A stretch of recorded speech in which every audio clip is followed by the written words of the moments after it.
So in this tutorial, we will look at combining structural simulation using Kangaroo physics along with environmental simulation using Ladybug and Honeybee. For our geometry, we will be working with a catenary geometry. Let's look at what a catenary geometry is. A catenary is the curve that an idealized hanging chain or cable assumes under its own weight when supported only at the ends. A catenary curve has a U shape, superficially similar in appearance to a parabolic arc, but it's not actually a parabolic arc. So here we're looking at an example of a hanging chain. So if one was to freeze this position and mirror it, you would be able to then get a catenary arc. An example of an architect who's using catenary arc for design is Antoni Gaudi. So he's quite famous for his hanging chain models, where he was creating different arc assemblies, and after freezing the position, he was mirroring the assembly and beginning to then construct the various vaults of structures such as Sagrada Familia in Barcelona. Okay, so let's begin by installing plugins that we will be using for this exercise. Let's start off by looking at our Kangaroo physics plugin. If you are using Rhino 6, Kangaroo should already be part of your Grasshopper installation. Now, we are often used to going to a site such as Food for Rhino and looking for plugins. So if you do search for Kangaroo, you will be able to still find a page for Kangaroo physics with information about the creator Dan and Piker, along with website with further information about the specific plugin. If you scroll down to look at the legacy, you can see that Kangaroo is separating between installation for version 4 and 5 and installation for Rhino 6. And there's also a difference between what is called Kangaroo physics, which is the version before Kangaroo 2, and then everything after Kangaroo 2. So here we would see the break somewhere around here. So if you're using Rhino 4 or 5, you need to install Kangaroo separately. Please look at my YouTube channel for a separate tutorial looking at the same definition but using Rhino 5. In this case, we do not have to install anything. We could just proceed by working with already installed Kangaroo 2 for our Grasshopper. Let's now install Ladybug and Honeybee by going back to our Food for Rhino website, search for Ladybug tools, and you will come across a plugin that allows us to not only work with weather data but also do environmental simulations. Let's scroll down and look for latest version to install. So go ahead and press download, and you will be able to then download a zip package.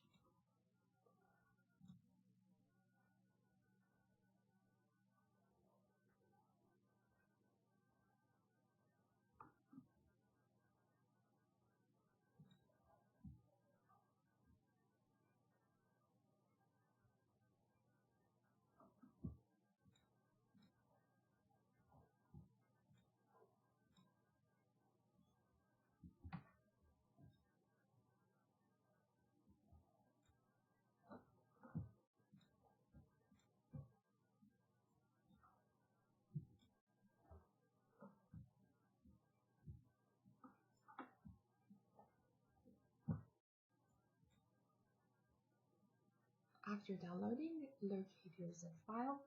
Make sure you right click on the zip file, go to properties. If you have the option to unblock your zip file, go ahead and do that. Otherwise, you do need to unblock one by one, and this will become an issue when installing your plugin. Press OK. After you unblock, right click and extract your files in location of your preference. So now I do have Ladybug and Honeybee extracted, and inside the folder you do see quite a few folders here. So there's two main types of files when installing Ladybug and Honeybee.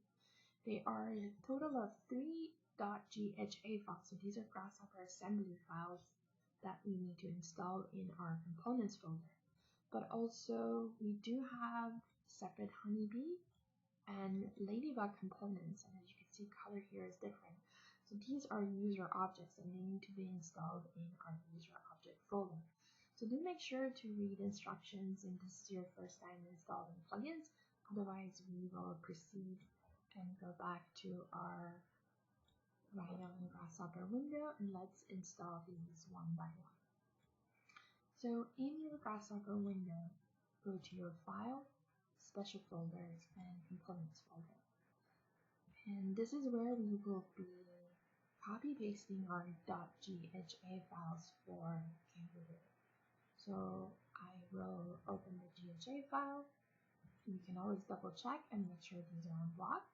Again, if you've done this to the zip file, this should not be an issue.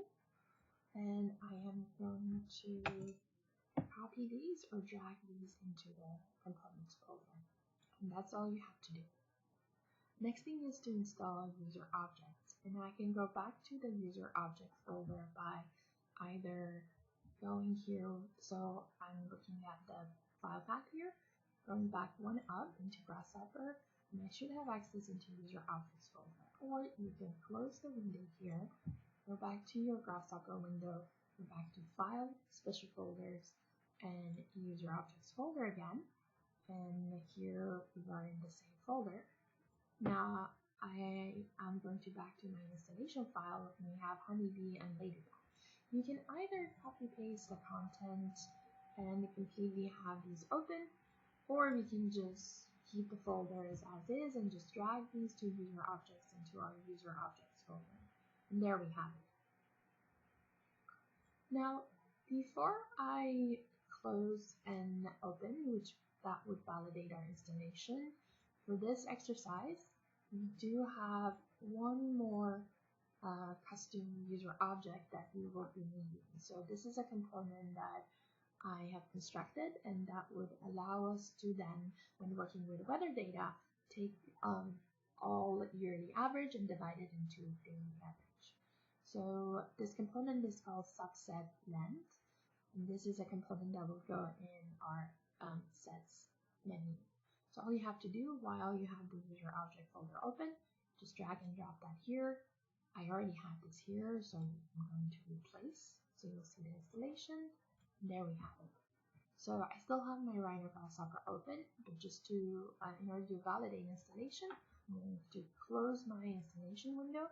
I'm going to close Grasshopper, close Rhino, and relaunch the program and validate the installation. Make a new file. I'm going to work with small object inches. And in this case, unit is not important, as everything we construct will be in relationship to the units that we have. And I'm going to open Grasshopper. And the next step for us is to validate installation. So there's 3 things that we need to verify. So first thing would be our Ladybug menu. So everything seems to be fine. The second thing is the Honeybee menu, which seems to be fine. And we also want to validate installation of our custom user objects. In this case, under sets, under list, you should see a component called subset length. And this is a custom component that we will be using for this exercise. Now, if you are not seeing your plugins, make sure to review the steps one more time. You can go ahead and uninstall and install again, and we will begin our tutorials as soon as you have your plugins ready to go. Let's start off by constructing our base geometry in Kangaroo plugin. So if we go to our Kangaroo tab, we will see 2 main types of, in this case, tabs. So there's tabs that start with the term goals mesh, for instance, or goals point, and then mesh. So goals, we can think about them as different forces. So for instance, if you open this tab, goals mesh, we can think about pressure as a force type, wind as a force type, let's say hinge as a force type. And if we go to goals point, we can think about, in this case, load to a point, or gravity as a different force type. So everything that starts with the term goals, these are different forces that we can utilize in Kangaroo. And then we have a series of mesh components. As I mentioned before, you can think about this also as utility, let's say components for mesh geometry type. So it's important to emphasize that when working in Kangaroo and pretty much all structural simulations, we're always working with mesh geometry. So mesh geometry has three main components. It has vertices, so these are points or nodes along the edges.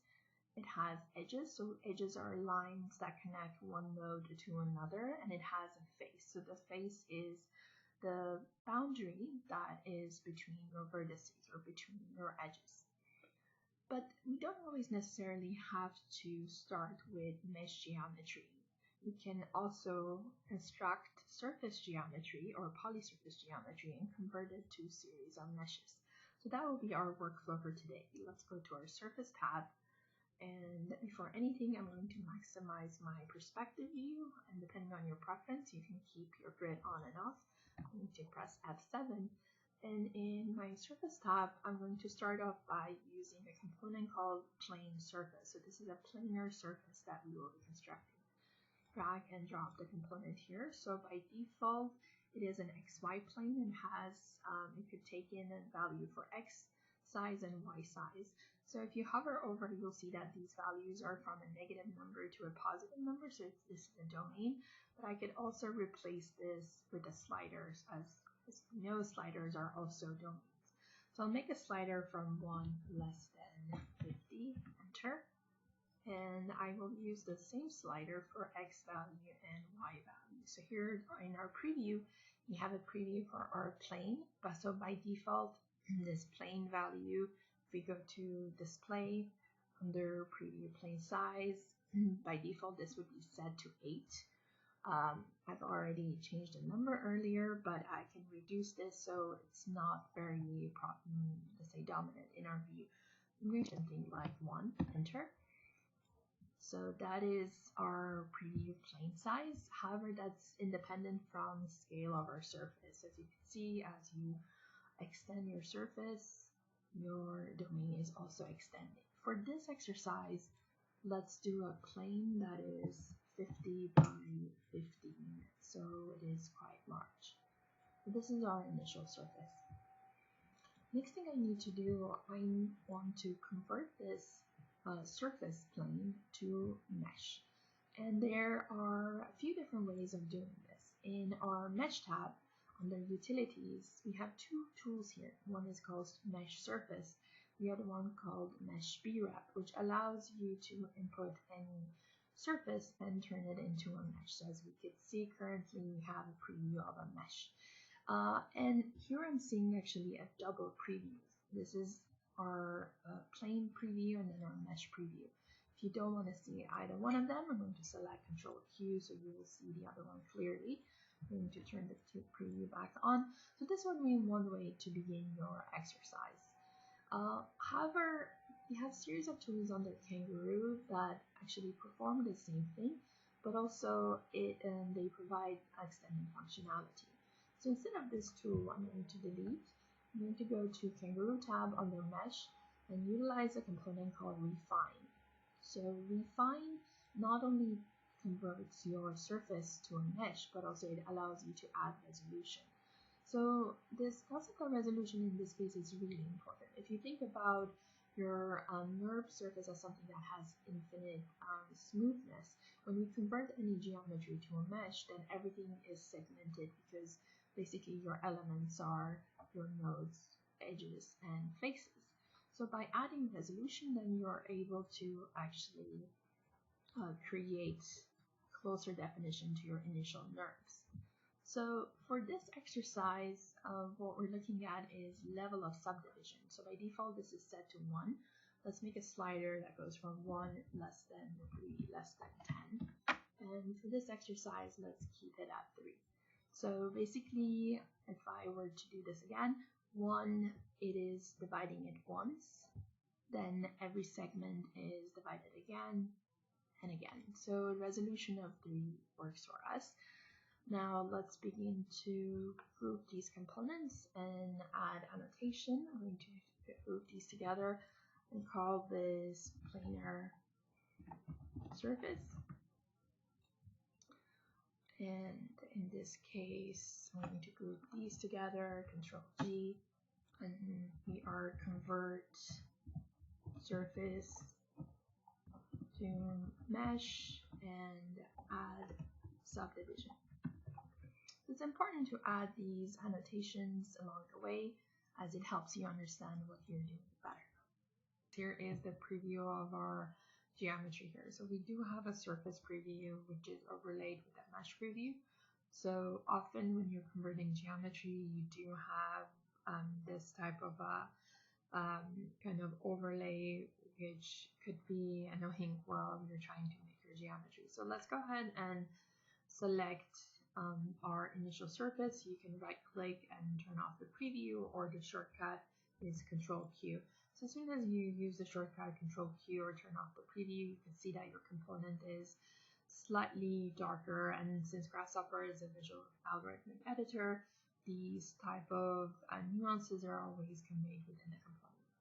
The other thing I want to note here, if you do not see your mesh subdivisions, which is quite important in understanding your geometry resolution, here we can go to our Grasshopper display tab and check or uncheck this option, which is preview mesh edges, or the shortcut is Control M. So for this exercise, let's make sure that we do have the edges set up. So let's proceed. The next thing we're going to do, we're going to look at the Kangaroo structure. So as noted before, Kangaroo has a series of forces. These are referred to as goals, and it could apply to faces, edges, or vertices, or in this case points. And then it has a series of engines. So think about this as this is a physics engine, this is what actually runs the simulation. And these have all the Kangaroo icon, and they ultimately allow you to apply many forces to geometry. They all have slightly different capabilities. The most basic one is this thing called a solver, which allows you to do simulation. All the other ones allow you to time your simulation, or let's say wait for your simulation to reply. So to get started, let's just use the simplest form of simulation, which is called solver. Let's drag and drop this component here. So this component, it takes a series of inputs to run the simulation, and then it returns your errors, vertices. So it really doesn't matter whether we're simulating points or edges or faces, so three types of geometry that your mesh could be. At any point when you're running any physics simulation, you are always applying forces to vertices or to points. So think about this in the way that gravity is applying to your body, to any surface. You have continuous force to every single point. However, we also have an option to return different types of, in this case, goal objects, or in this case, different type of objects. So for instance, I could tell this simulation to not only return all the vertices, but also return a mesh output. And this is something we're going to set up along the way. But let's start off by looking at the goal objects. So any type of force you may have, and this could be wind force, which is something we're going to look at today. It could be spring force, it could be gravity force. Everything goes here under goal objects. Then you have a series of toggles that lets you turn on and off your simulation, and also reset your simulation. So you can reset your simulation. Sometimes we're going to have an error. This might happen throughout this tutorial where you need to reset your simulation. And then the option to make the engine continue running or stop the engine. So one is more object-oriented, the other one is more engine-oriented. So let's keep this component here, and I'm going to just group it to itself and say this is our Kangaroo physics engine.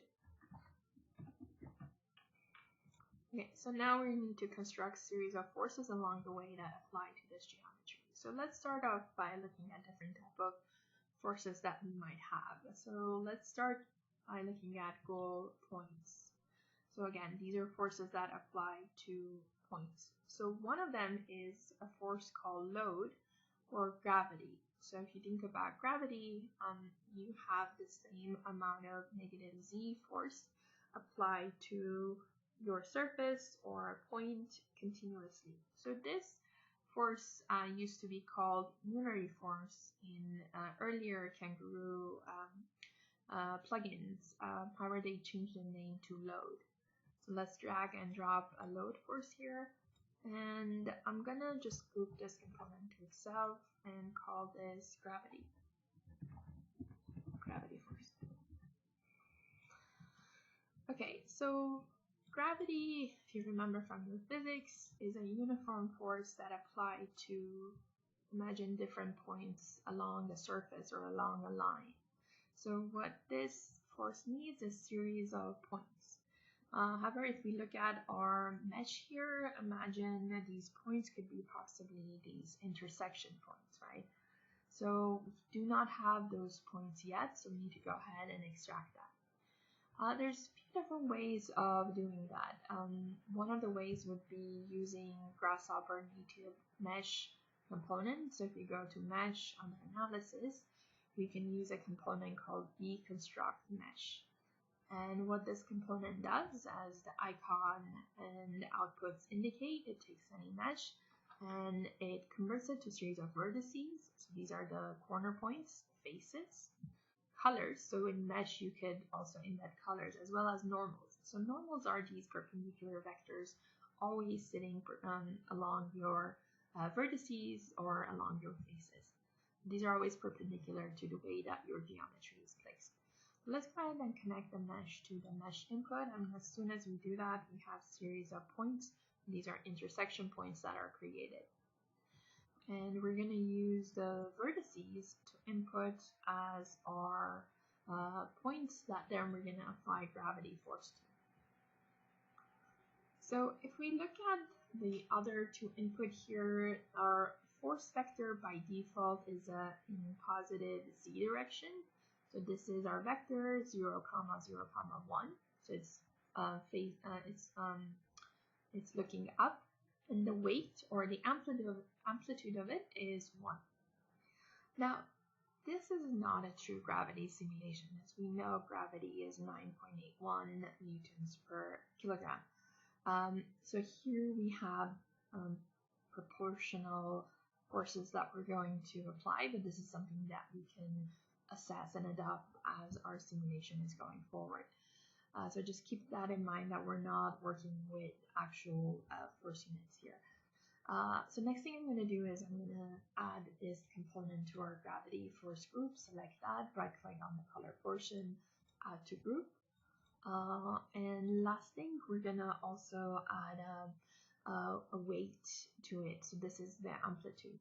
And since this is a simulation environment, we're going to create a slider that goes from a negative number to a positive number.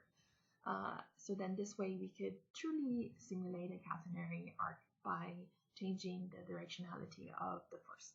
So let's make a slider that goes from a negative number. I'm going to start from negative 1.00. So we have 2 point decimals less than 1. And this would allow us to then change the amount of force. So I'm gonna add the slider to the group and change that to the weight. So if we look at the output of this component, it's pretty much giving you information that is only going to be decoded and understood by this component. So basically it's applying the same force, the same unary force, which in this case it's a little bit of a black box. We're not actually seeing the calculation into every single point or all these vertices, right? So we don't need to see it, so we're going to delete this. The other thing I'm going to do is, for now, let's make the weight of the 0. So we're going to start with no gravity at all, and then we're going to start to change the value when we run the simulation. So double click on the slider, change the value to 0, and commit changes. Then I'm going to reorganize this a little bit and apply our unary force to the goal input here. So as soon as you do that, then you do get a notification here that you're converging a force. So here we can have as many goal objects or forces converged as possible. Okay, so this is our first step. Let's try to see what happens if we simulate this. So keep in mind that we have two components here. So one is a hard reset, so completely rebuild the particle list and indexing. And the other thing is running the simulation. So all of these options are already preset as Boolean inside this component. We will be using them quite a lot throughout this tutorial, so let's try to use a toggle for this, which we will find under params, under input, and grab a Boolean toggle for reset. So by default, this needs to be false. So when you're not resetting, it means the simulation is running. So I'm gonna group it to itself, and we can say set to true to reset simulation. And for our on and off button, so this one by default is set to true, and if you set this to false, then would be able to then run the iteration. So it says if true, to Kangaroo will continue to iterate until it reaches its given threshold value, and by default this is set to true. So we could always pretty much set this to true, and this would make sure that your engine is continuously running. And I'm going to group this to itself and say this is set to true to run Kangaroo.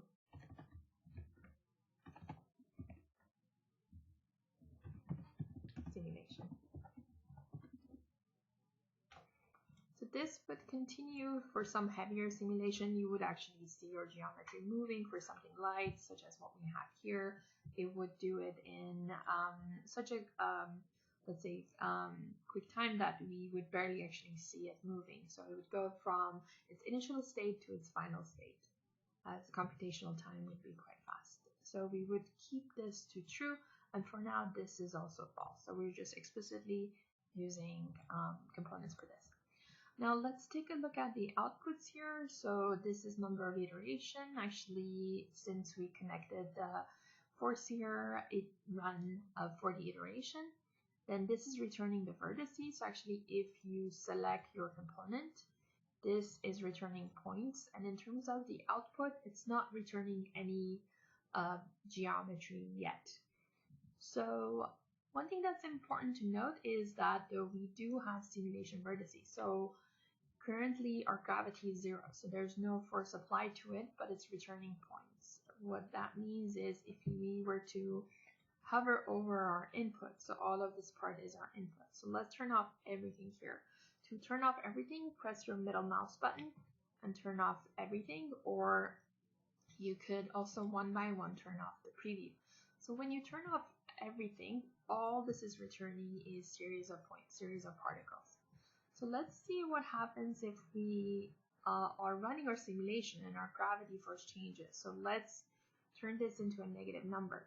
So actually our geometry disappears, and the way this happens is by completely disappearing. And the reason that it disappears is due to the fact that right now we have a negative z force applying to it, and because we did not have any anchor point, our geometry just was forced down.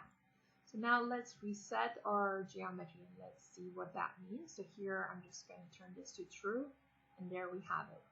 So now again, as soon as I turn this back to false, our geometry is flying off. However, if this is set to 0, so let's double click and change this to 0.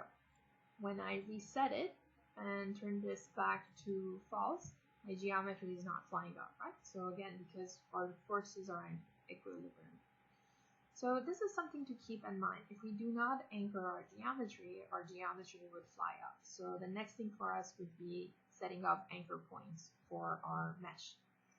So to proceed and be able to see the geometry, I'm still going to go back to this mesh geometry and Control Q, turn on the preview. In order to create anchor points, we will go back to our Kangaroo 2 menu, and under Goals Point, we have a component called Anchor. So grab that component here. And this component is looking for a point or points to anchor down. And these points should be intersecting with vertices of our geometry. So to get started, we're gonna start off by anchoring down all of our corner points. So I can do two things. I can either look at list of vertices here and use list item to know their index number and separate them, or under Kangaroo Mesh, we have a component called Mesh Corners that would allow us to take any mesh and it returns our corner points. So these points always need to be intersecting with the boundary of the mesh, right? So therefore that could be also extracted from here. So for now, we're gonna extract the corners and we're gonna connect that to our point input here. Okay, so this is our corner point. By default, we have a strand applied to it. So this is a default value by person that was producing this plugin, and this is definitely something that we could look at going forward. So we can make this as a slider. Instead of, in this case, 10,000, let's make a slider that goes from 5,000 less than 10,000, which is the default value, less than 2,000. So this is a variable. Let's go to 15,000. So we're going from 5,000 to 10,000 to 15,000. But default, we're going to keep it at 10,000, which is the recommended value. And I'm going to group these components together, and let's call these anchor points. Okay, so anchor points that we've extracted, they also go into our Kangaroo physics, into our goal object, since this is actually a point goal that we are constructing here, meaning a force that's applying to points. So in order to apply more than or connect more than one wire here, you want to make sure that you hold down your shift key and you're connecting this second input here. The next thing would be to also turn our geometry into an elastic form, so a form that could actually take forces. So in a lot of physics simulation, when besides applying forces to nodes, one needs to change the edges of the mesh into spring, so then this way you're able to actually represent or simulate material behavior. So part of that is elasticity. So turning edges into springs would be the next step forward. So for that, we're going to go into our Kangaroo tab under Goals Mesh. We're going to look for a component called Edge Length, and grab that component and connect your mesh from your refine component into the mesh input. And there are a few, again, parameters here. One is called length factor or rest length. So in spring simulation, rest length is the property of your spring after simulation. So if this is set to 1, then your geometry is trying to get as close as possible to its initial shape. However, if you reduce this number, your geometry will try to shrink. If you increase this, your geometry is trying to expand. So imagine if you've ever played with this spring that maybe you pulled it too hard and the form is not going back to its original shape.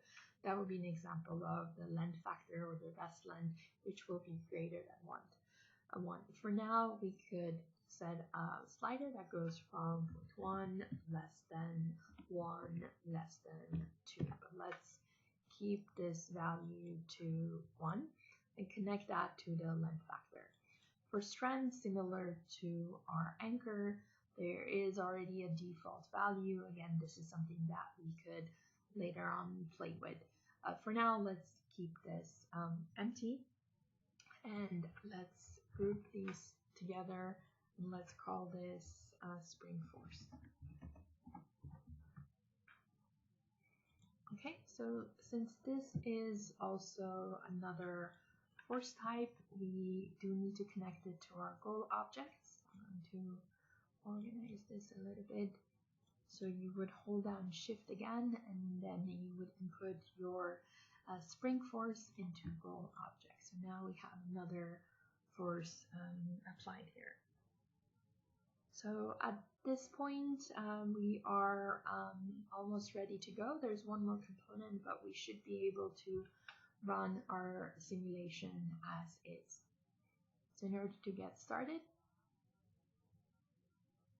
we do need to play with gravity as one of the forces that would change our properties. So go ahead in your gravity force or in your unary force and begin to change the value.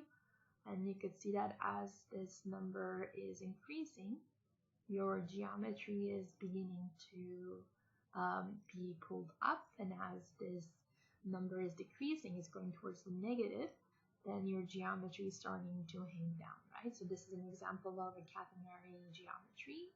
If this was a hanging chain model, then you would invert it, and there you have the catenary arc.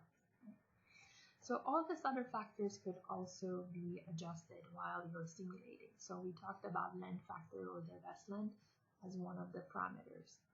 So you can start to see that as this number is decreasing. So your, in this case, your spring system is trying to shrink more. However, as it's expanding, your geometry is trying to extend. So this would be an example of perhaps you're applying heat to your material as it's expanding. So all of these parameters could begin to then change the way that your combination of forces are starting to affect your geometry. So if we look at what we have right now, we still see this mesh. So this is the initial mesh, and the resultant here is only a combination of the vertices and the edges that we're seeing here, right? So if we do want to see the same outputs, in this case vertices and edges converted back into a mesh, we actually need to emphasize that, and we need to specify that in your simulation. So let's reset our simulation. So I'm going to turn this back to true, and we'll go back into our Kangaroo tab, and under main we have a component called show. So this component is similar to the way that in Rhino you would do show and hide. However, in this case, it's based on this specific geometry. So in this case, I can tell it that post simulation, I do need to see a mesh geometry. So then we go ahead and hold on Shift again and connect that back to the goal object. So now even post simulations, if we set this back to false, you do see your mesh geometry. So depending on how you want to represent your definition, you can either keep the initial geometry, but in this case, I recommend we only see the resultant here. So window over everything before your Kangaroo engine. You can do that one by one, but I'm going to use my little mouse button and turn off all the previews. So we're only looking at the output.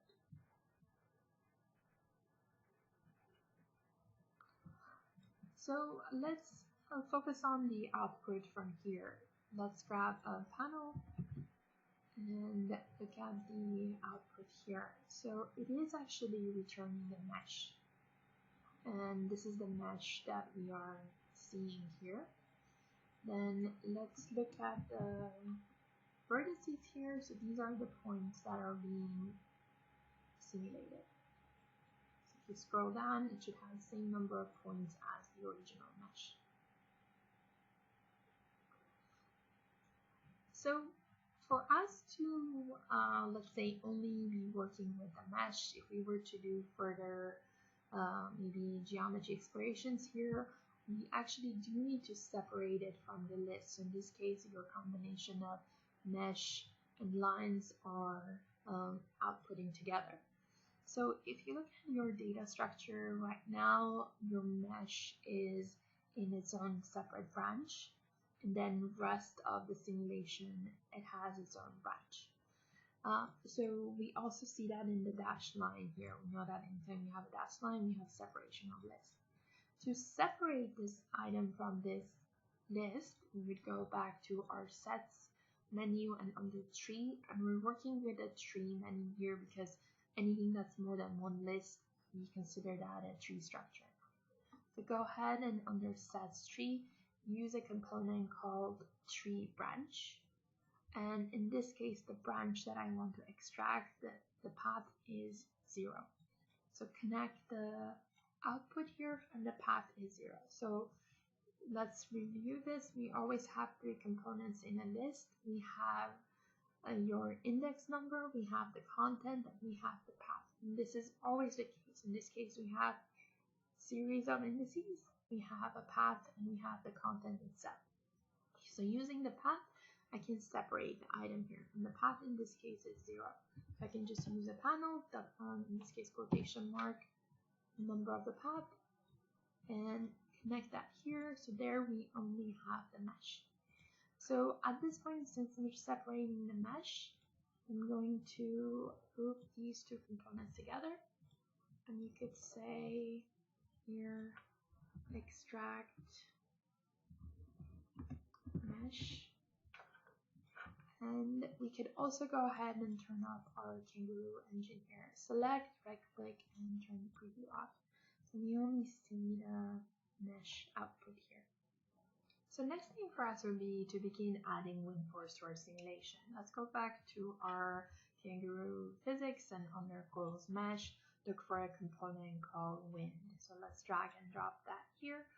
And I'm going to take this to the left side of all the forces here.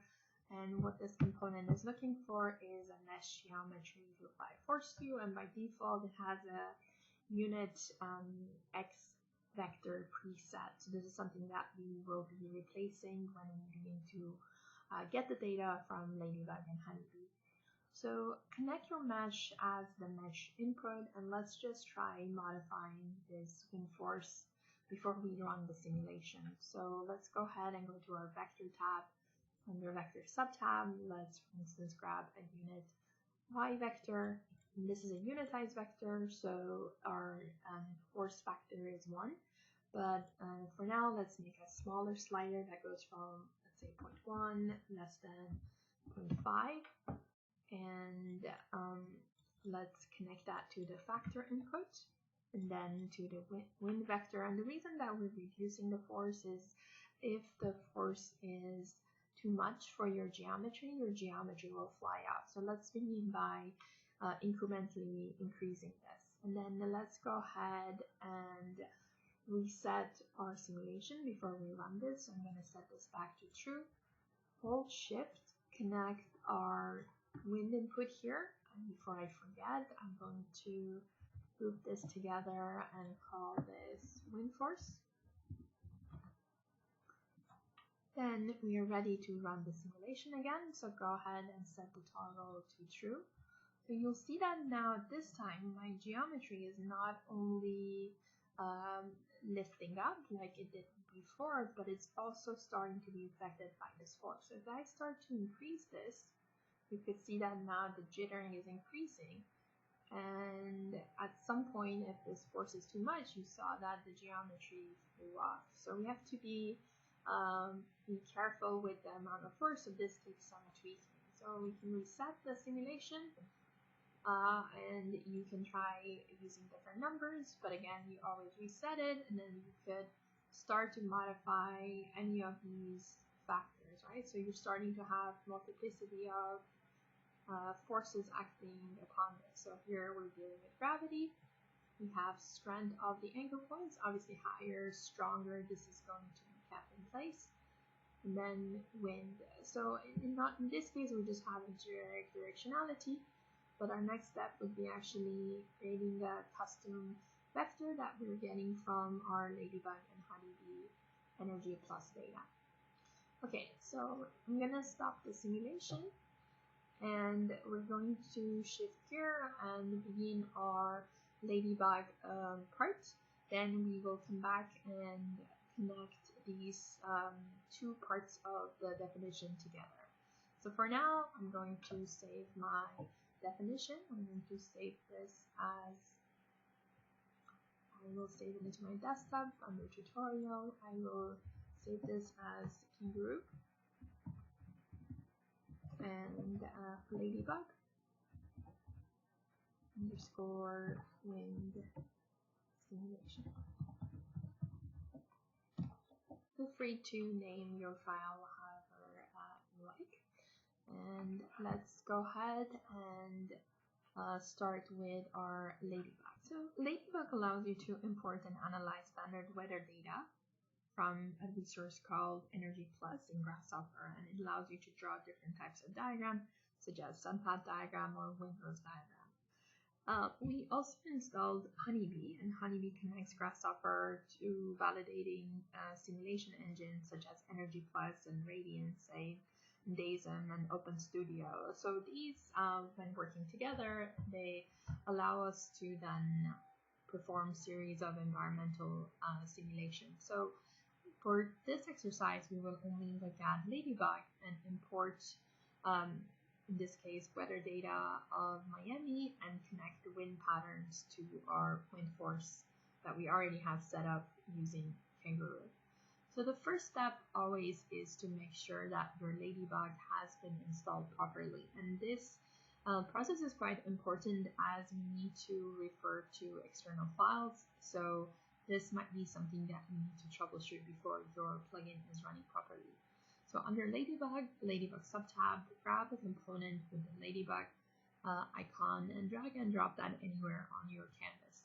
So it should always indicate latest installation version, and grab a panel and look at the message coming out. So it should indicate that it has been installed. So if it's telling you that Ladybug is flying, therefore your installation is correct. Otherwise, you do need to go back and change the path of your installation. So if that is an issue, just watch the beginning of the tutorial where you do need to we go over installation.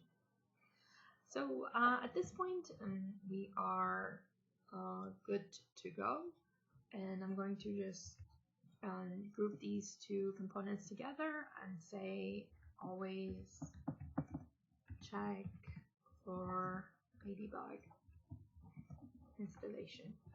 So this becomes a way for you to then initiate the program. The second thing is we need to go ahead and find proper weather data of Miami. So let's go back to Google and look for Energy Plus. So Energy Plus is a building energy simulation program for architects, engineers, and researchers, and it is quite robust, and Ladybug and Honeybee would be working with Energy Plus. In this case, what we're interested in doing is to look for weather data. So go to the Weather tab, and we begin to little by little focus on Miami. So in this case, we are in North and Central America. We are in USA, and in this case, we are in Florida. And begin to search. So if you're working in different areas, you would then work for that specific weather file, which is with an extension of EPW. So for Miami, as you can see, there's a few different ones. I personally prefer working with airport data. So we will be using this one called Miami International Airport 722020. So if you click on that, it gives you different ways of working with this data. You can download all, but we're specifically will be working with EPW. So click on EPW and you would be downloading an EPW file which has all weather data for us to then in working in Ladybug. So I'm going to store this in my tutorial folder, and I'll be referencing to that folder from Grasshopper next. So our next step is to reference that specific EPW file. So going back to Ladybug again, under Ladybug subtab, I need to work with a component called Ladybug import EPW. So grab this component. So as you can see, this is a quite large component. and what it's asking for is an EPW file. For that, we're going to go back to the same tab, and there's a few different ways of linking this EPW file. You can either link to a specific website page. I personally prefer always referencing it on my machine, so I'm going to use this component called Ladybug Open EPW weather file. So sometimes this weather files and series of components that you're setting up in your definition could get heavy. So this way, every time that you are connecting to this, you can re-reference this specific EPW file. So next step for us is to connect the EPW to the EPW input, but as you can see, there's no file reference yet. So this is ultimately a toggle that we could set up. Let's go ahead and grab under parameters and put a Boolean toggle, and we're going to connect it to the open option. And if you double click, this allows you to go ahead and select wherever you have your EPW file. So select it here and press open. So as soon as you do that, then your EPW file is referenced. So I'm going to group these together, and I'm going to say set to true to locate and reference EPW file. Okay, and so next let's go ahead and see what different types of outputs we have here. So I'm going to grab a panel and read our outputs here. So if you look at the very first thing, it tells you the specific EPW file that you're referencing. This is something we already know. Then it is giving you the latitude, then location. So it is quite strange that it's only giving you the latitude. However, under location, you have latitude, longitude, and again, the specific location that you are referencing. So for now, we can keep this open. Let's grab another panel and look at other information such as your temperature. So in this case, we could see that temperature in Celsius is recorded hourly. So every weather station, they could record the data with different intervals. So here, let's look at humidity. Again, this is an hourly recording. However, the unit is in percentage. Let's go down. Here we have wind speed, and you have, in this case, again, hourly. But the one that we're interested in here, because we're interested in simulate wind, and if you remember from our Kangaroo, we are able to provide a vector, is wind direction.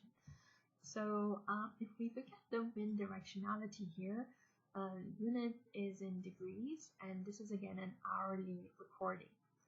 So then it gives you range of your data, and then right here from your index 7, this is where you're starting to record. So if you scroll down, this is going to be quite a lot of data. So imagine this is 1 year, then 24 instants per day, right? 365 days a year. So first thing I'm going to do is I'm going to clean up this file in the sense that we can begin to work with this. So first thing, I'm going to split the list to only include wind directionality. And if you remember from our other tutorials, we're going to use a component called split list. That's under sets, list, split list. And I'm going to connect the same list. In this case, the index that we want to use is 7. I'm going to just use a panel here, enter number 7.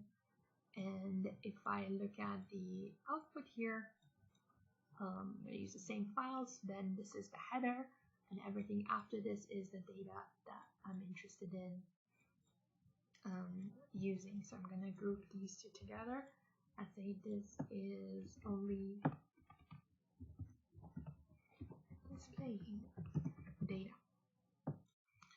Okay, so the next thing is to think about how we want to use this information. So for instance, if the very first one is, let's say, day 1, do I want to show this data let's say every hour, or maybe I want to show this daily. So in this case, because I want to be able to demonstrate how to sort data based on different intervals, so this could be daily, it could be hourly, it could be weekly. For this instance, we're going to look at a daily pattern. So if we have one instance per hour, as you can imagine, within this list, every 24 index is 1 day. So we need to basically split our list into 24 values per list. So this is why we installed a component earlier under sets list, and this is a user object that we installed earlier. So this process of splitting lists into equal segments, in this case 24 instance per list, it's possible with native components. However, it takes some maneuvering. So under set list, if you just drag and drop this component here, if you hover over it, you see that actually this is a user object. If you double click and enter this, this is basically a definition that I've already written and packaged it as a user object. And the user object is something that you can then install. So you can always just have this as part of your component, and you don't need to replicate that definition each time. So the data that we want to, in this case, create these subsets is data coming out of here. And the integer for splitting my list is 24. So I'm going to just make a panel here with 24. And if you connect that, then you'll see that your list now is divided into always values between 0 and 23, right? So our index always starts from 0. So 0 to 23, we have 24 elements. So basically, this is a daily pattern. Next list is another day, then another day. So this is one way that we can start to split this. So if you want, let's say every 5 hours, every 6 hours, you would then create a very different interval here, right? So for now, let's go with a daily pattern, and I'm going to indicate that this is our daily pattern as lists.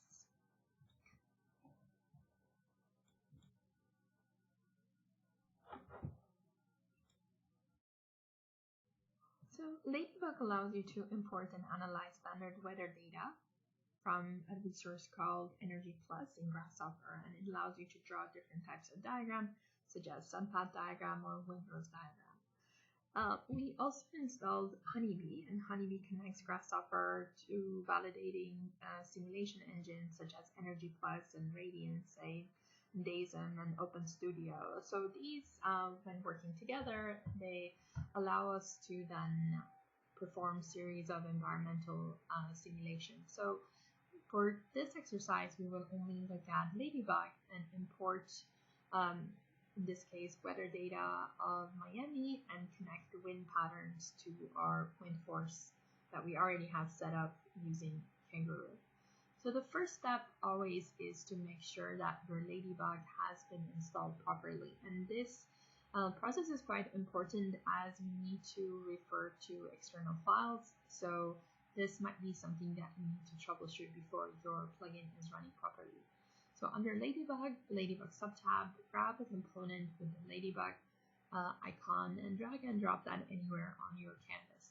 So it should always indicate latest installation version, and grab a panel and look at the message coming out. So it should indicate that it has been installed. So if it's telling you that Ladybug is flying, therefore your installation is correct. Otherwise, you do need to go back and change the path of your installation. So if that is an issue, just watch the beginning of the tutorial where you do need to we go over installation.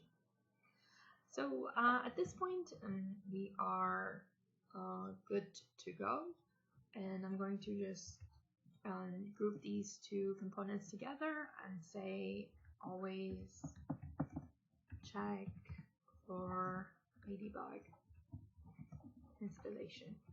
So this becomes a way for you to then initiate the program.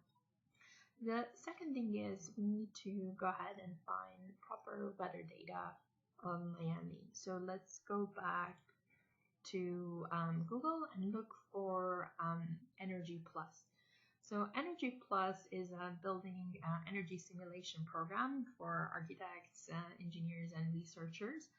And it is quite robust, and Ladybug and Honeybee would be working with Energy Plus. In this case, what we're interested in doing is to look for weather data. So go to the Weather tab, and we begin to little by little focus on Miami. So in this case, we are in North and Central America. We are in USA, and in this case, we are in Florida.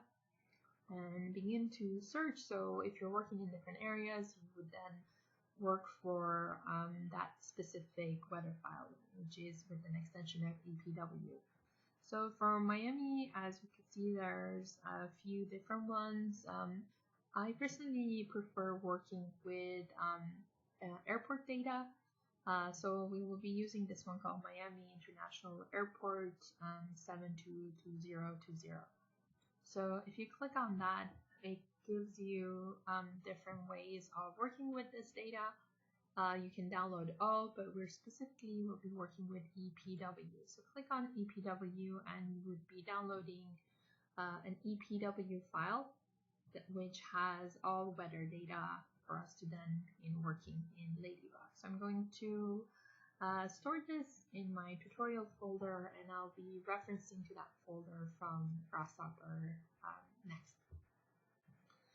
So our next step is to reference that specific EPW file. So going back to Ladybug again, under Ladybug subtab, I need to work with a component called Ladybug import EPW. So grab this component. So as you can see, this is a quite large component. And what it's asking for is an EPW file. For that, we're going to go back to the same tab, and there's a few different ways of linking this EPW file. You can either link to a specific the specific website page. I personally prefer always referencing it on my machine, so I'm going to use this component called Ladybug Open EPW Weather File. So sometimes this weather files and series of components that you're setting up in your definition could get heavy. So this way, every time that you are connecting to this, you can re-reference this specific EPW file. So next step for us is to connect the EPW to the EPW input, but as you can see, there's no file reference yet. So this is ultimately a toggle that we could set up. Let's go ahead and grab under parameters, input a Boolean toggle, and we're going to connect it to the open option. And if you double click, this allows you to go ahead and select wherever you have your EPW file. So select it here and press open. So as soon as you do that, then your EPW file is referenced. So I'm going to group these together, and I'm going to say set to true to locate and reference EPW file. Okay, and so next let's go ahead and see what different types of outputs we have here. So I'm going to grab a panel and read our outputs here. So if we look at the very first thing, it tells you the specific EPW file that you're referencing. This is something we already know. Then it is giving you the latitude, then location. So it is quite strange that it's only giving you the latitude. However, under location, you have latitude, longitude, and again, the specific location that you are referencing. So for now, we can keep this open. Let's grab another panel and look at other information such as your temperature. So in this case, we could see that temperature in Celsius is recorded hourly. So every weather station, they could record the data with different intervals. So here, let's look at humidity. Again, this is an hourly recording. However, the unit is in percentage. Let's go down. Here we have wind speed, and you have, in this case, again, hourly. But the one that we're interested in here, because we're interested in simulate wind, and if you remember from our Kangaroo, we are able to provide a vector, is wind direction. So if we look at the wind directionality here, unit is in degrees, and this is again an hourly recording. So then it gives you range of your data, and then right here from your index 7, this is where you're starting to record. So if you scroll down, this is going to be quite a lot of data. So imagine this is 1 year, then 24 instance per day, right? 365 days a year. So first thing I'm going to do is I'm going to clean up this file in the sense that we can begin to work with this. So first thing, I'm going to split the list to only include wind directionality. And if you remember from our other tutorials, we're going to use a component called split list. That's under sets, list, split list. And I'm going to connect the same list. In this case, the index that we want to use is 7. I'm going to just use a panel here, enter number 7. And if I look at the output here, I'm going to use the same files. Then this is the header, and everything after this is the data that I'm interested in using. So I'm going to group these two together. I'd say this is only displaying data. Okay, so the next thing is to think about how we want to use this information. So for instance, if the very first one is, let's say, day 1, do I want to show this data, let's say every hour, or maybe I want to show this daily? So in this case, because I want to be able to demonstrate how to sort data based on different intervals, so this could be daily, could be hourly, could be weekly. For this instance, we're going to look at a daily pattern. So if we have 1 instance per hour, as you can imagine, within this list, every 24 index is 1 day. So we need to basically split our list into 24 values per list. So this is why we installed a component earlier under sets list, and this is a user object that we installed earlier. So this process of splitting lists into equal segments, in this case 24 instance per list, it's possible with native components. However, it takes some maneuvering. So under set list, if you just drag and drop this component here, if you hover over it, you see that actually this is a user object. If you double click and enter this, this is basically a definition that I've already written and packaged it as a user object. And the user object is something that you can then install. So you can always just have this as part of your component, and you don't need to replicate that definition each time. So the data that we want to, in this case, create these subsets is data coming out of here. And the integer for splitting my list is 24. So I'm going to just make a panel here with 24.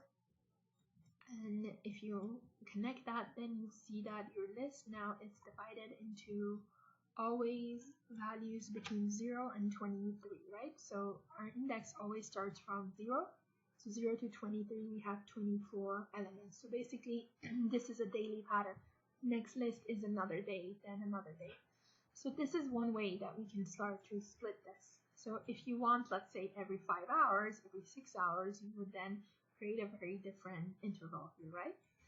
So for now, let's go with a daily pattern, and I'm going to indicate that this is our daily pattern as lists.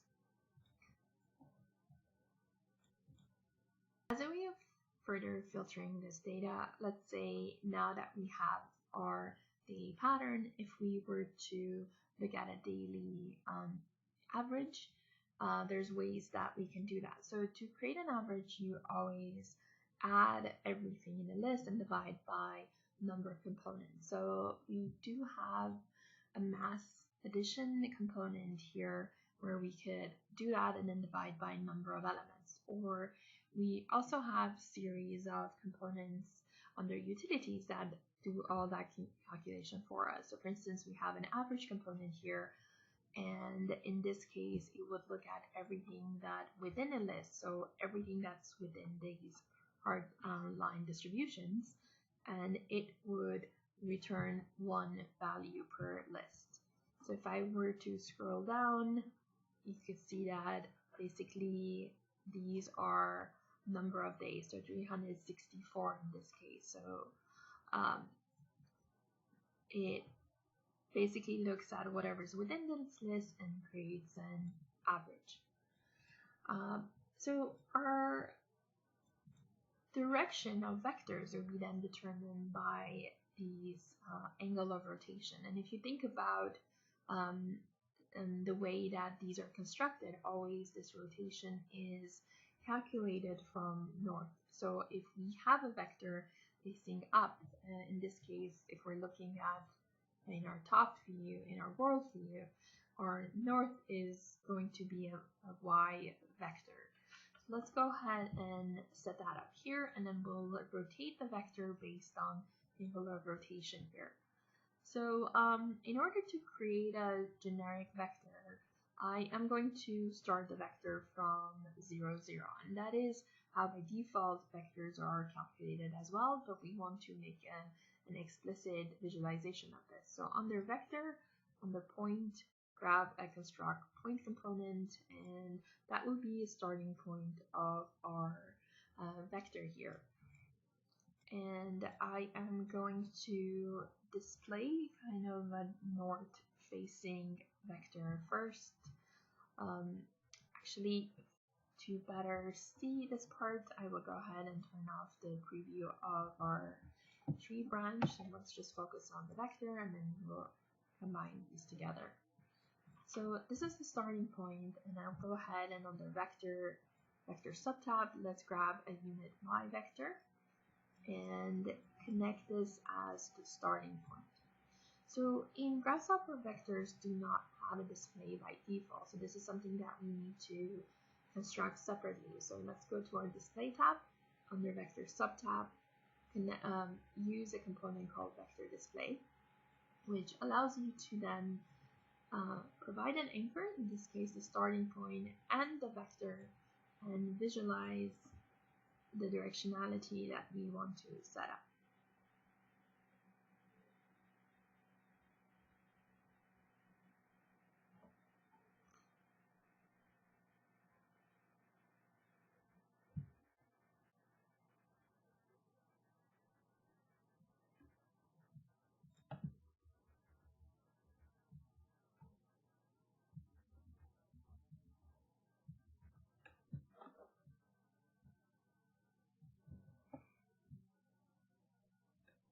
So this will be the starting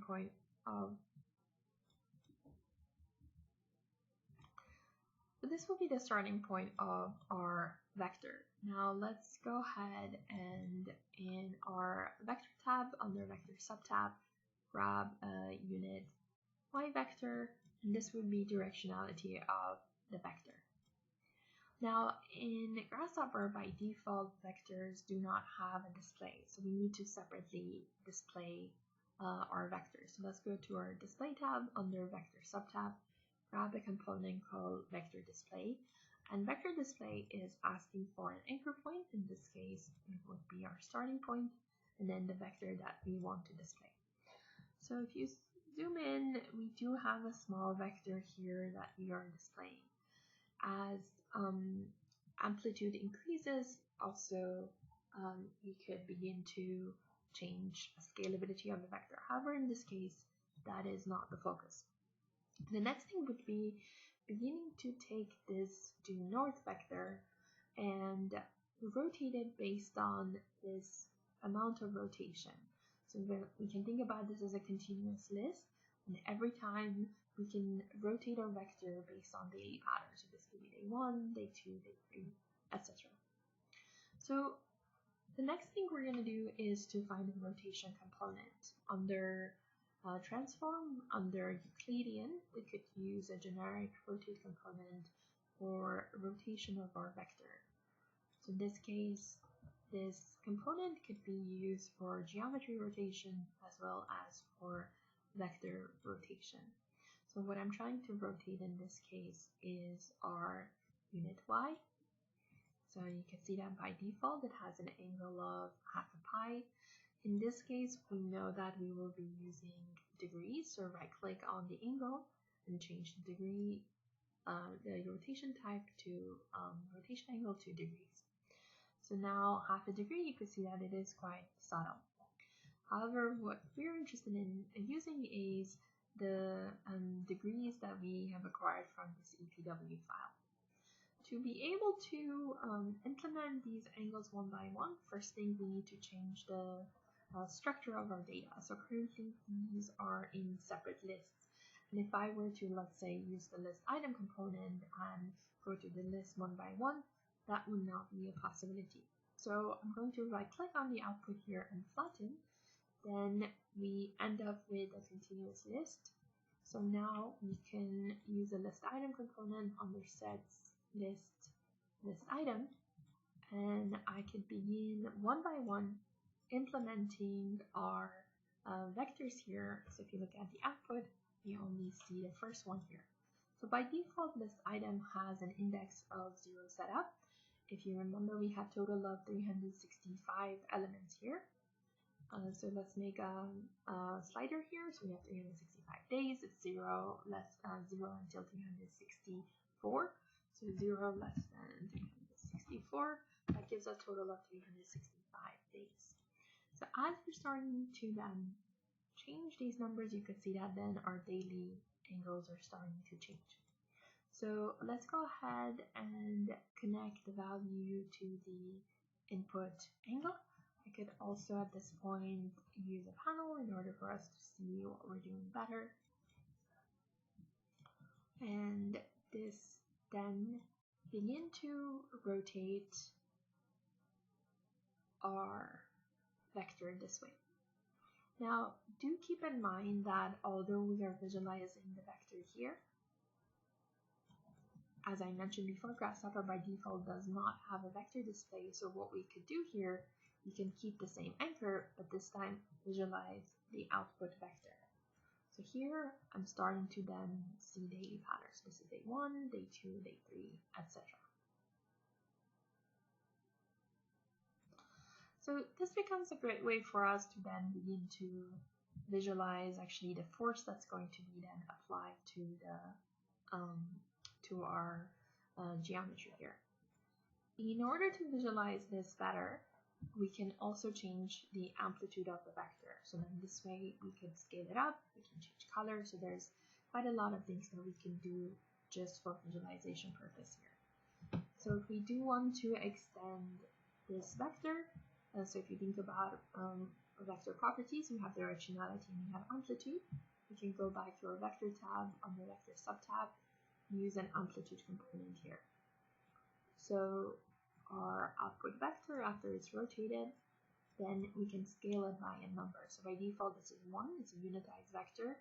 I can create a vector that goes from 1 less than, let's say, 10, and 0, and then that is the vector that I'm trying to visualize. So currently our vector value is still 1. As I start to increase this, you can see that for visualization purpose, we can definitely maximize its amplitude. So this part we could group as Control G. So this is our daily wind vector display. However, this part before,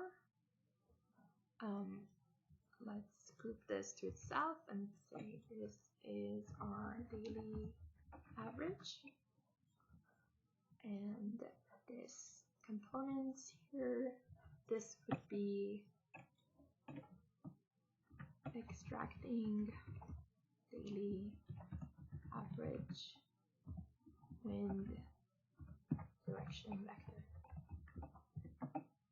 And ultimately, this is the slider that we would be animating. So I'm going to right click and I'll add a direction here. I could say use slider to go through daily vectors.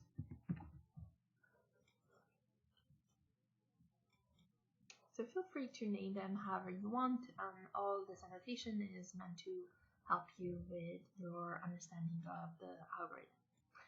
Okay, so at this point we have these two parts. The next step for us is to then connect the vector to our wind directionality and see how our geometry is responding to the data that we have from UPW and Ladybug. I will go ahead and turn off a few things to help with the visualization. So I'm going to turn off the rotation plane here. Everything else is pretty much data, so it shouldn't really interfere with what we're looking at. I will go back to my perspective view and I will look at the relationship of the vector to geometry, and we can assess how we want to proceed with the visualization. I will go ahead and in my Kangaroo turn off the tree branch, which allows me to ultimately see the geometry. So based on the scale, which is determined by the initial surface, which is 50 by 50, it seems like that arrow is a little bit timid. So I can go ahead to the amplitude and start to scale this out as much as possible. So feel free to change this number until it's clear what the kind of guide direction is here.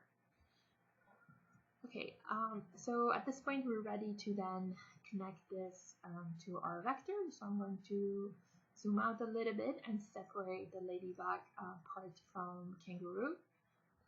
And there's a few ways that you can do this. I'm going to group them and change the color of the group so then it's clear that this part is Ladybug and the rest is Kangaroo. So I'll do Control G for grouping all together.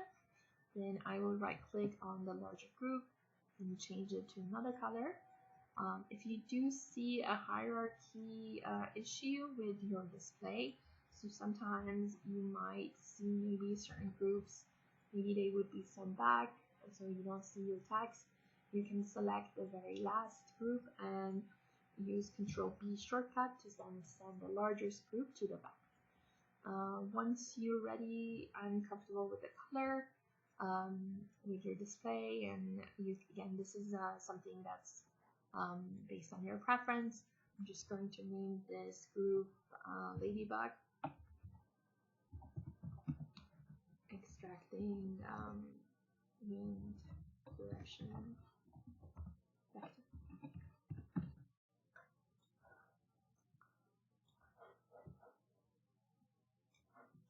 Okay, so in terms of placement, I will move this part right under where we're working with the vector and proceed. So let's continue here. So as much as we are scaling up our vectors for visualization here, but when it comes to connecting to our wind force, so basically replacing our directionality here, we do need to take into account that earlier when we used a larger number, our structure started to fly off, right? So balance of forces wasn't working here when this number was too large.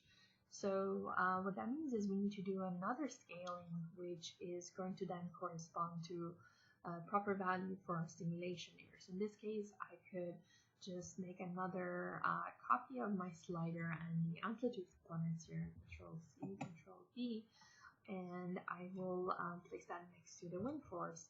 And this is what is going to replace then my unit Y and the value here. So again, this number is quite large right now. Let's go ahead and edit it. Right click, go to edit, and we can set up, in this case, make sure that we have floating numbers, and maybe we go through 3-point decimals, and let's constrain it between, in this case, 0 and up to 1. So as much as 1, so that's as much as a unitized vector. But for now, to start the simulation, let's make the force something close to 0.3, which is close to what we were simulating before. So just to clarify this, what we are getting out of our EPW is the directionality, right? That is what we're using to rotate the vector. By default, any vector is a unitized vector, so the amplitude of it is 1. In order for us to visualize this vector, I am exaggerating it as much as I want, but for us to then turn that into wind force, so directionality is one thing, but the strength is basically it's going to affect overall simulation. So this is something that we want to play with as we are proceeding with the simulation. So for now, I'm just going to add this to the group here, and then take the vector and connect it to the wind vector. So let's see. Currently, our simulation needs to be reset. So set this back to here to false, and you can see that actually perhaps that number is quite high. What if we go back and reduce this? So you can see that as we're starting to reduce, it's a little bit better, but combination of our weight as well as length factor. So this is what's affecting the directionality. So this becomes quite exaggerated versus if you're reducing your rest length, so you could see that it's still moving, but it's not as much. So I'm going to reduce the gravity force, so you can see that it's becoming more flat versus more catenary. So you can see that all of these forces right now are working together, but it seems like something close to 0.1. Still enough for us directionality. So let's change this to actually 0.1. But it's not actually shaking the geometry. So do play with this value. So right now I have the gravity weight to 1, so it's as maximum as possible. And I'm not playing with the strength, so let's keep it to the default setting. The length factor, this is how much your geometry would stretch, right? So if it's stretching more, obviously wind is influencing it more. So I'm going to keep that close to, let's try 0.8. So depending on the materiality that you determine for your simulation, all of these factors would change. So for instance, if you're simulating a fabric that's quite stretchy, obviously your rest length would be higher versus, let's say, something that's more rigid. Then again, the wind value, right? So directionality is one thing, but then the speed is something else. So if you remember in our EPW file, we do also have the speed. So definitely we can change speed of wind, and this would require some remapping, right? But the directionality is independent of the speed. Okay, so let's then see how the simulation of this pavilion-like structure would change. So for us to then change the simulation, we come back to the slider that we had for our rotation. So this is where we're able to then go through different daily patterns. As you could see, the anchor here is also displaying where the arrow is, and you're able to then start to see how, based on what direction the wind is blowing, then your geometry is beginning to respond to that. So it is quite interesting to begin to link plugins of this sort, and as I mentioned, you can definitely start to add more components from here, such as wind speed, to then determine these values. So as much as possible, Kangaroo is using formulas to create correlation. However, we still do need to keep in mind that we do not have the possibility to apply material properties. So at this point, our simulations are requiring quite a lot of reflections and assessments, or maybe subjectivity. Nonetheless, this becomes a great way for us to begin to think about a simple catenary structure and then turn it into perhaps more of a Pavilion structure. Let's do two things. Let's go ahead and change the color of our structure. So let's go to our display tab. Under preview, use a custom preview component. This component also works with meshes. So here you can go ahead and also apply a color swatch. If you want to change the color, you need to right click, slightly modify the color. So now we can articulate it a little bit better. Last thing, we're going to look at how to add further anchor points. So earlier we saw that our only way of creating anchor points was to use the edge condition here using these mesh corner tool. What if we want to anchor other points, or maybe points in the middle? So before we do that, let's go ahead and set our simulation to true, so then this way we're resetting to the initial position. And I will move these down a little bit, so then we can add one more thing to this anchor point component. So earlier I mentioned that ultimately any point could be an anchor point as long as it is set along the edges of the mesh. And I will actually turn this off for now for display reason, but we can always turn it back on.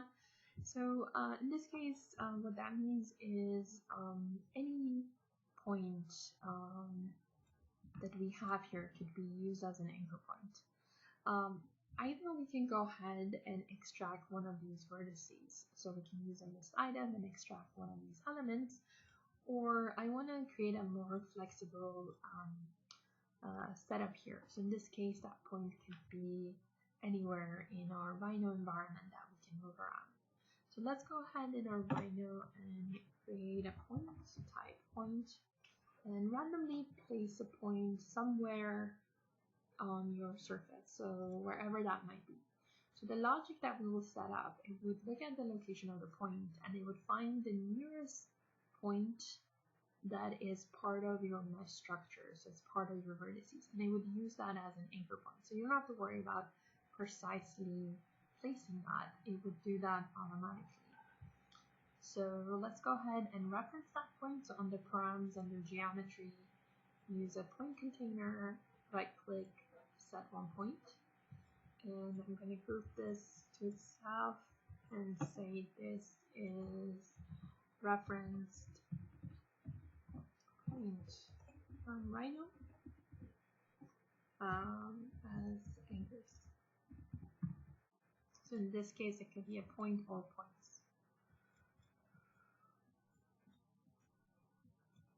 And we're going to use a component under vector on the point called closest point. So this would look at a point. So in this case, this would be pointer points that we are referencing. And it's going to look at a cloud of points. Cloud of points is basically a list of points that we could draw from. So our cloud of points would be vertices that we're extracting from the original mesh. So connect that vertices to the cloud. And if I look at the output, you could see that it's always finding the nearest. So I'm going to keep that selected, and I'm going to just randomly move this around.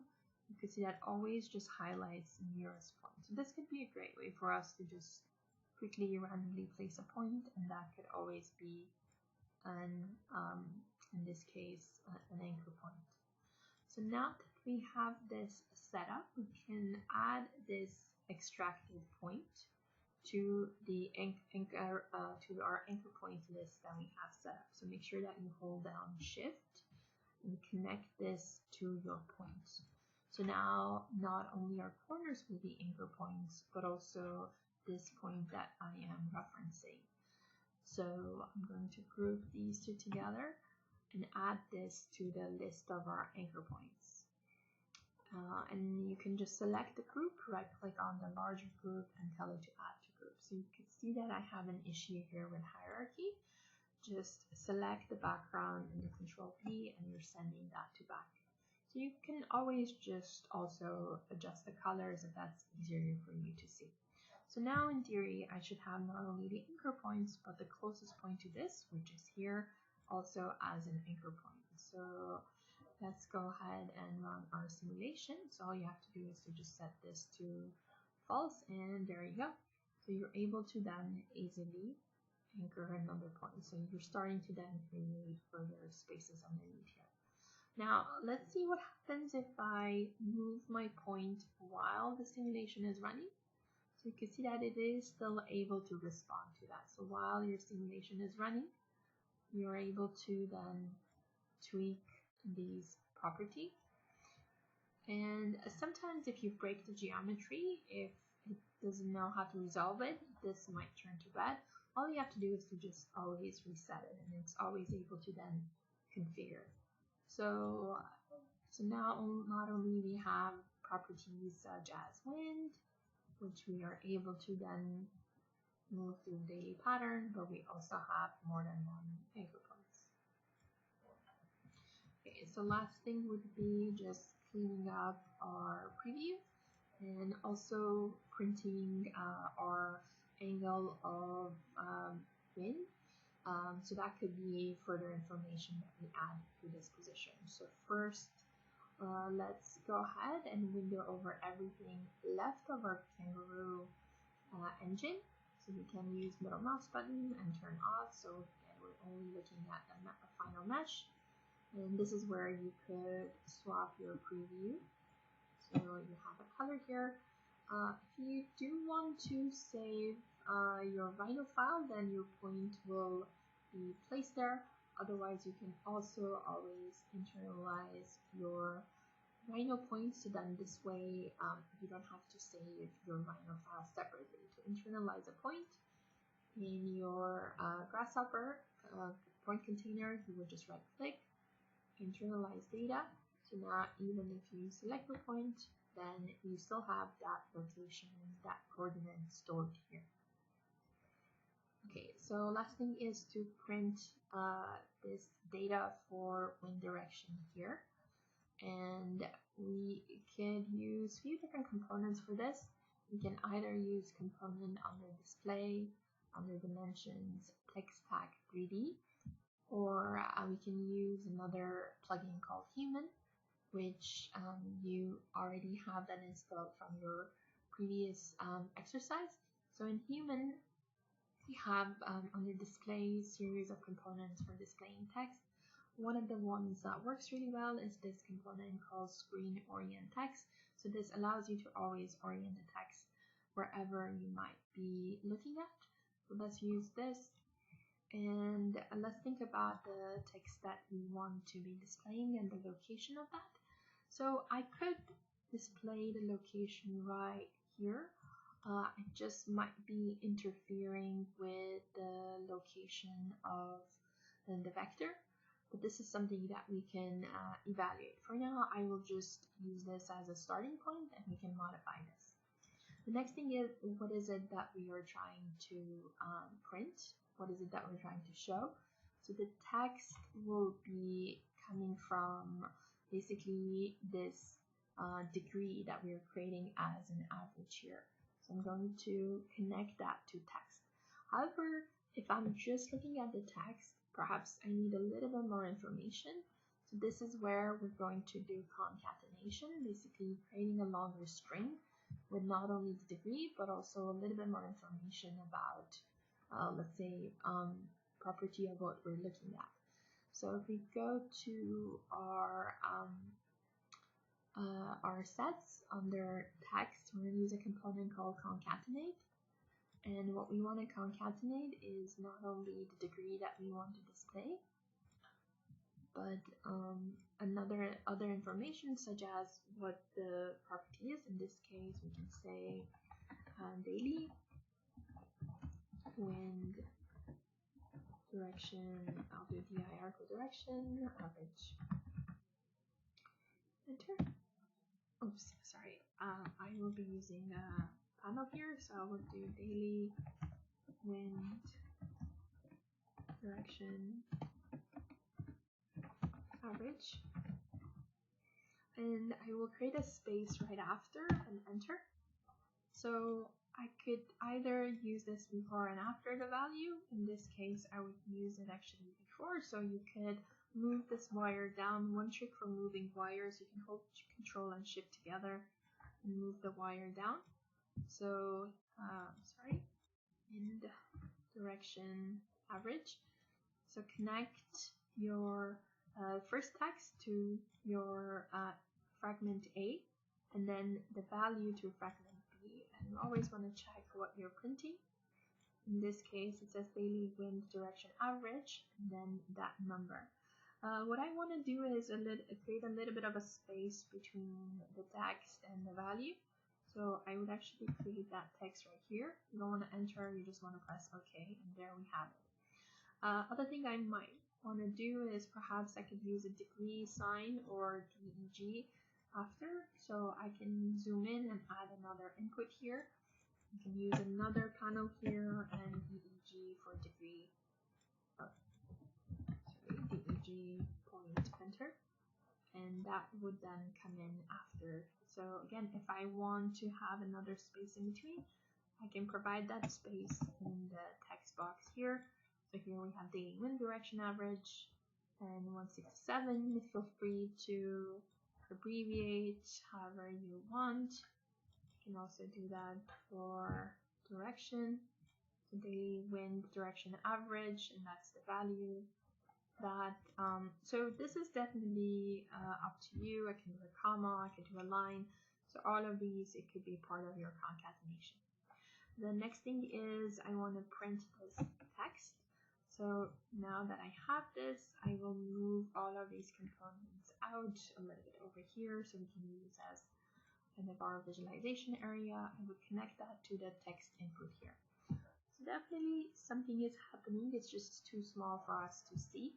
So the next thing here would be our size factor. So I'll make a slider that goes from 1 less than 30. And we could start to increase the size factor until you actually see the text being displayed. So definitely the text works and it shows you what you're looking at. I can here further change the color. So for that, you would be using a color swatch.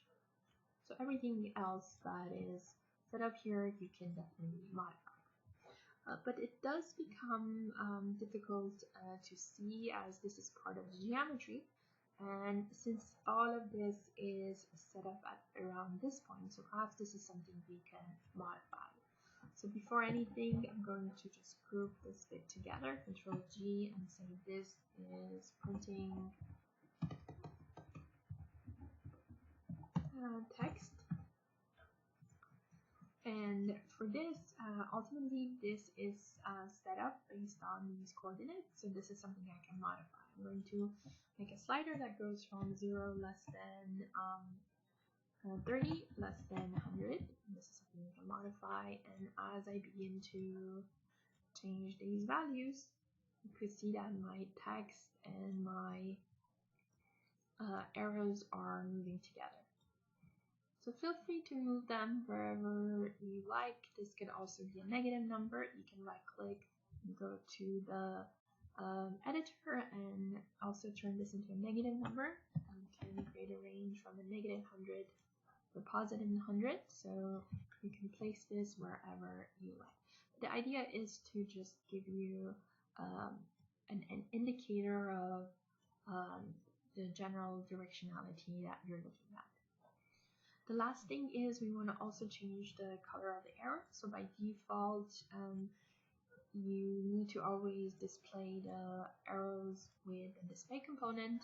We have total of 2 vector display components here under display vector. The default one that we're using, it always displays everything with this red color. However, if we use the second one called vector display EX, it ultimately also allows us to change color. So it's using the same anchor point, we can use the same point. It's using the same vector input.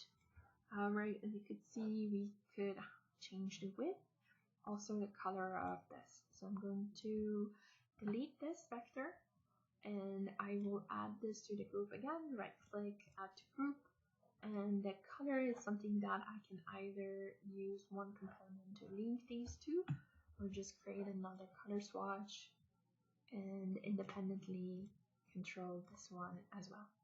As you can imagine, here width is also a scaling factor. We make a slider 0.1 less than 5. We could add that to the input and further ultimately change the thickness of the line. So this is definitely something that you could change based on your preference. Okay, hope you enjoyed this tutorial.